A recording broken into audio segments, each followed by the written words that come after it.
Smile, Royal Guard. This is for you, thank you. It began with a moment no one at Buckingham Palace ever expected. A quiet morning, a familiar car, and then an unexpected halt at the palace gate. When Queen Camilla was stopped by a young royal guard, it seemed like a simple protocol check, until he opened the small velvet pouch she carried.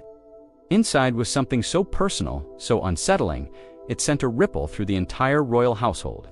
And when Prince William heard what the guard found, it forced him to face a truth he could no longer ignore. A truth tied to history and to Diana. Before we dive into this emotional royal family story, feel free to tap like if you enjoy deep, well-told royal narratives. And if you're new here, subscribing helps you catch every episode the moment it drops. Share with someone who loves the royal family, because this one hits differently. The morning light over Buckingham Palace carried that soft, golden glow London only gifts a few days a year. A calm breeze slipped through the courtyard, brushing against the uniforms of the royal guards who stood at their posts with that familiar, stillness-trained, poised, unshaken. But today, something felt off. A tension in the air, like the quiet moment before a page of history turns. At precisely 8:42 a.m., a sleek, dark car approached the palace gate. The guard on duty, Guardsman Lewis Havers, shifted his stance subtly as the vehicle rolled forward. He wasn't nervous, just alert, in the way a soldier becomes when instinct whispers, "Pay attention." Lewis was young, only 26, sharp eyes, steady hands, the kind of discipline that made him one of the most reliable guards in rotation. But he also had something rarer, a sense for when things didn't add up. The car window lowered, revealing Queen Camilla. She offered a warm but noticeably hurried smile. "Morning, Guardsman," she said. Lewis bowed his head respectfully. "Good morning, Your Majesty. Routine check, may I?" Camilla nodded, though her fingers pressed a little too tightly around the small velvet pouch in her lap. Lewis noticed, not because he wanted to, but because it was impossible to miss. It was the way her hand hovered over it, the way she shifted the pouch just slightly out of view. Not a dramatic move, just a tiny, almost instinctive attempt to hide something. Protocol kicked in. OME thing is off. Follow procedure. "May I ask what's in the pouch, ma'am?" Lewis kept his tone neutral, professional, steady. Camilla's smile flickered. Just for a heartbeat, then she exhaled, slow and controlled, the sound of someone calculating. "It's personal," she replied. "Just something I need to take inside. Nothing dangerous. Most days, a statement like that would have been enough." The royal family carried personal items all the time. But today, Lewis felt the quiet tap of intuition again, the kind that nudges the back of your mind like a warning. "I understand, ma'am, but I'm required to check." Her shoulders tightened, not dramatically, but noticeably for a woman who had mastered the art of composure. "Very well," she said, handing over the pouch. Lewis took it gently. It was soft, lined with fabric that felt older than modern craftsmanship. A faint scent of lavender clung to it, mixed with something else, something warm, like old paper or preserved leather. He loosened the drawstring. Camilla looked away, not down, not bored away, like someone who didn't want to see what came next. Inside, wrapped in a folded handkerchief, was a small item that didn't belong in Camilla's possession. Not at the gates, not hidden, and certainly not without explanation. A gold locket oval, dented slightly on one side. Lewis's breath caught, not because of the object itself, but Becuzzi recognized it. Everyone in the royal household had seen it once. A relic, a ghost of history. Princess Diana's locket. The very one William had held as a boy on the night of her funeral. The one he kept away from the public eye. The one he never, ever let out of his private collection. Why was Camilla carrying it? And why now? Lewis looked up slowly. Camilla finally met his gaze. In her eyes, he saw something he had never expected to see. In a woman so famously poised, fear, "Ma'am." "This item is supposed to be with Prince William," he said quietly. Camilla didn't answer at first. Her jaw tightened, a faint tremor running beneath the surface of her calm exterior. "I'm aware," she said eventually. "I was asked to bring it to someone inside." "Who, ma'am?" She hesitated, just long enough to be noticeable. "That's private." Lewis exhaled slowly, his pulse ticking like a clock at his throat. He knew the rules. He knew what something like this could mean politically, emotionally, historically. Protocol was clear. Items tied to Diana. And yet here was Camilla, holding it alone, without a record. Louis cleared his throat. "I'm afraid I'll need to report this." Camilla's eyes hardened not with anger, but with the exhaustion of someone who had been expecting this moment. "You must do what you think is right," she said quietly, "but you don't understand the full context. I don't need to, ma'am, but Prince William does." A silence stretched between them, a silence thick with decades of history, pain, misunderstandings, and unspoken stories woven into the royal family's public face. Then something unexpected happened. Camilla's shoulders lowered, and she whispered almost to herself. It was only a matter of time. Louis didn't know what she meant, but he could feel if this wasn't just a misplaced item. It was a spark, a fuse waiting to burn. He stepped back and signaled to his superior inside the security booth. "Inform Prince William immediately. Priority 1. Camilla's hand twitched at her side like she almost wanted to stop him, but didn't or couldn't. The radio crackled, footsteps sounded. A wave of quiet urgency rolled through the guards. By the time Camilla was allowed to pass through the gate, the message had already been delivered to the higher floors. This was a message. Prince William had been notified. Carefully timed message. And whoever sent it wanted something from him. Something big. William closed his hand around the locket, grounding himself. "We're not letting this go," he said firmly. "If there's a truth behind it, we're going to find it." Camilla nodded slowly. "You'll need to prepare yourself, William," she warned softly. "This might not be a truth you'll like." He met her eyes. "I deserve to know it anyway." And with that, the first crack in a long-guarded secret finally opened. The corridors of Buckingham Palace had a unique kind of quiet, a hush that came from centuries of secrets absorbed into the walls. But today, as William walked through them with Diana's locket clenched in his hand, the silence fell heavier, not peaceful, not dignified. Heavy in the way a truth becomes when it's been buried for too long. He wasn't rushing, but every stride carried purpose. The staff he passed sensed it. Heads dipped respectfully. Words were swallowed, and doors quietly closed behind him. William rarely moved like this unless something mattered deeply. 2 advisors stood at the entrance to the old archive wing, whispering. When they spotted him, they straightened instantly. "Your Royal Highness." "Sir, we were informed." "Where's Mr. Harlington?" William asked. The senior advisor gave a nervous swallow. "He's inside the archive room, sir. He's waiting." William nodded once and pushed open the door. The archive room. The old archive room was nothing like the modern digital office it had been turned into in recent years.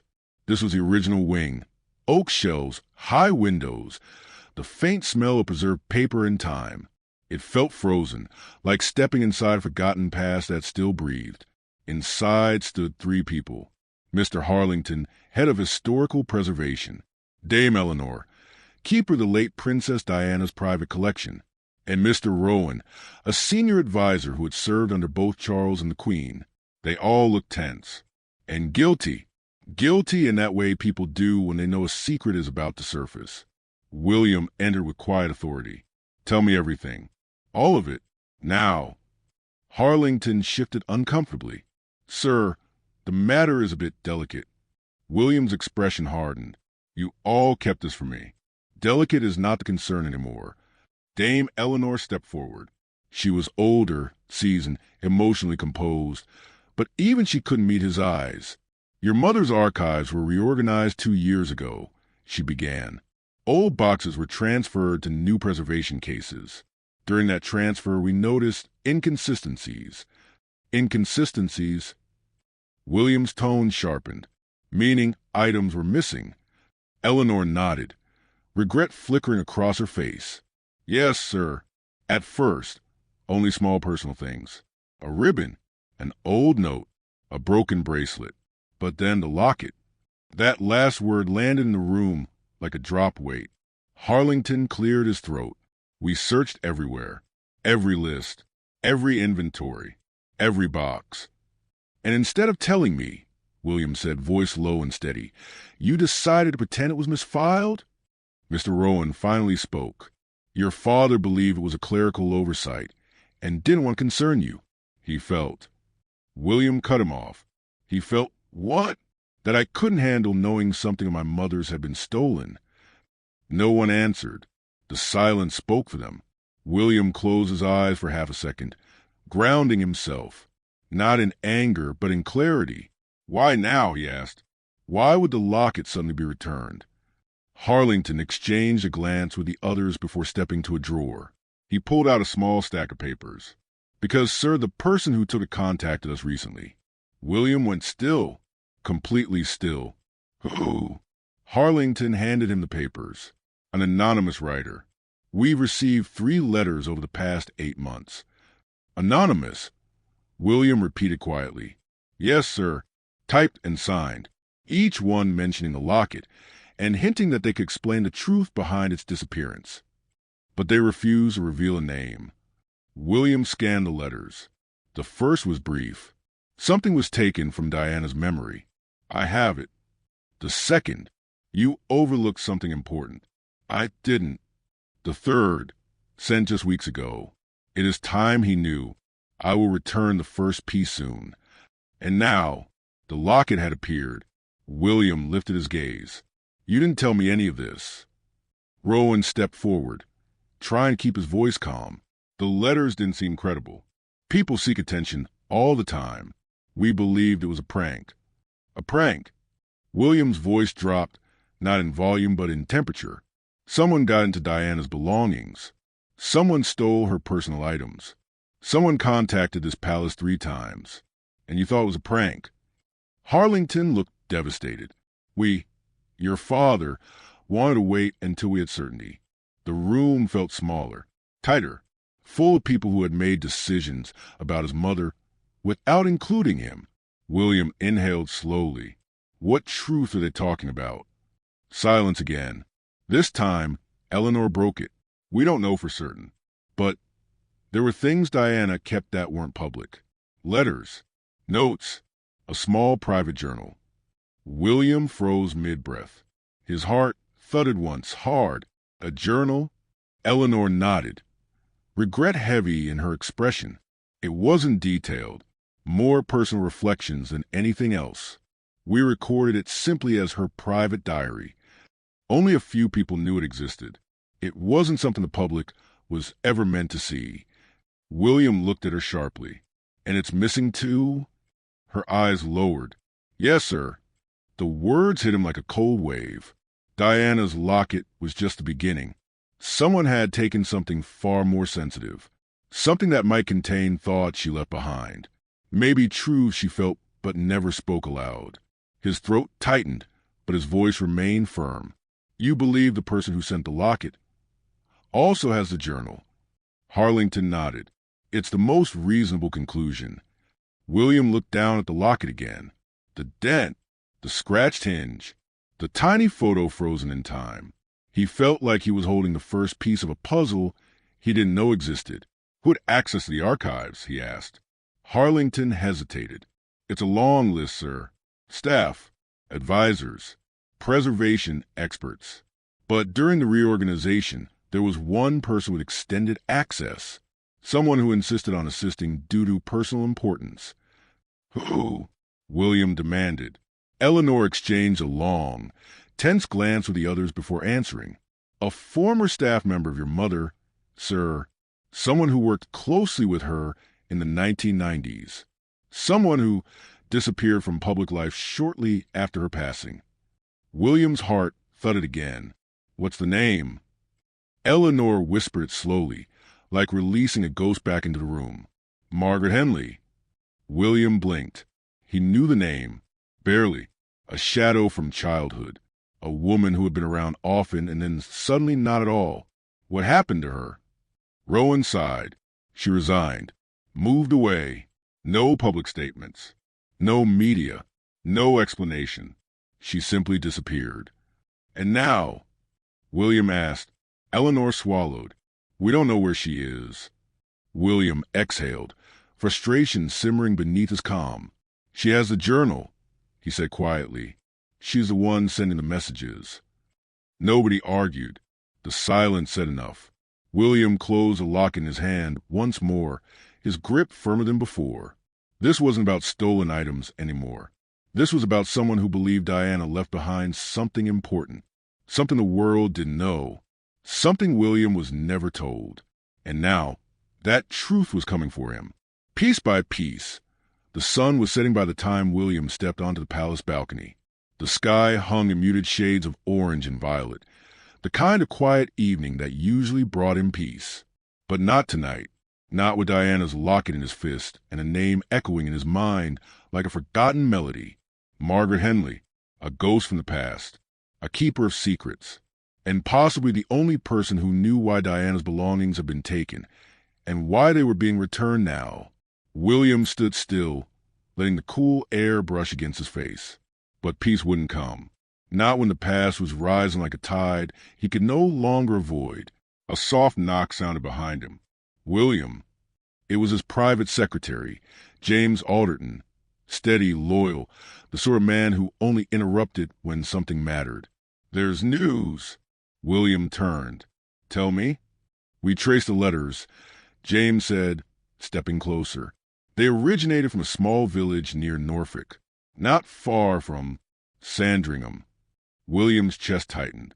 Sandringham, the place where Diana once spent Christmases, the place where childhood memories were the strongest, the place where secrets could hide in plain sight. "And Margaret Henley?" William asked. James exhaled. "We found her." A beat of silence. "She's alive," James continued, "living under her maiden name. Quiet life, no press, no local attention. Looks like she's been living off-grid for years." William didn't move, but something in his eyes shifted. A spark, a flash of resolve. "Where is she now?" James handed him an address. A small cottage. Old, remote, surrounded by trees and silence. William took the paper. "Get the car." The cottage in Norfolk. The drive was long, the roads quiet, and every mile closer pulled William deeper into a part of his past he hadn't touched in decades. When the car parked in front of the cottage, night had fallen. A faint warm glow spilled from a window, flickering like a candle inside. William stepped out, the gravel crunching under his shoes. He approached the door slowly, almost cautiously, as if he were about to meet the truth in human form. He knocked once. Footsteps approached. The door opened. She stood there, older, silver hair pulled back, wrinkles deep enough to show a life lived far away from public noise. But her eyes were unmistakably familiar. "Hello, William," she said softly. He froze, because she said it the way someone does when they already know you're coming. "May I come in?" he asked. She stepped aside. "You should." The cottage was simple, warm, books stacked in corners, a faint scent of tea and old paper. On a small wooden table lay a box, old, worn, and unmistakably from the Royal Archives. William stared at it. "You have it," he murmured. Margaret nodded. "I was waiting for you." William turned to her. "You took my mother's belongings." "No," she corrected gently. "I kept what she asked me to keep." William's breath caught. What she asked. Margaret walked to a chair and sat slowly, her movements carrying the weight of years. "Your mother trusted me," she said, "more than most. In her last years, she felt watched, misunderstood. She didn't know who to trust inside the walls that surrounded her, but she trusted me." William sat across from her, tension coiling in his chest. "What did she leave?" he asked. Margaret opened the old archive box. Inside was a small leather-bound journal, simple, worn, with the initials DS embossed faintly on the cover. William's heart trembled. "This is hers," he whispered. "Yes," Margaret said, "but it wasn't meant for the public. It wasn't meant for the monarchy. It wasn't even meant for the media. It was meant for you." William blinked slowly. "For me?" Margaret nodded. She wrote it in the last months of her life. Not about the scandals. Not about the press. Not about the marriage. She wrote it for her sons, for who she hoped they would become. William reached for the journal, fingers shaking slightly. "Why didn't you give it to me before?" he asked quietly. Margaret's eyes softened with sorrow. "Because she told me to wait. She feared it would burden you too young. She said the time would come when you needed her words more than her image." William swallowed hard. "And now?" Margaret looked at him with a gentleness that pierced deeper than any accusation. Now, she said, you are a man, carry your family's future. And she knew this moment would come, the moment when you feel alone in the weight of it. William looked down at the journal, his thumb brushing the cover. His voice was unsteady. Did she write about me? About Harry? She wrote about everything, Margaret said.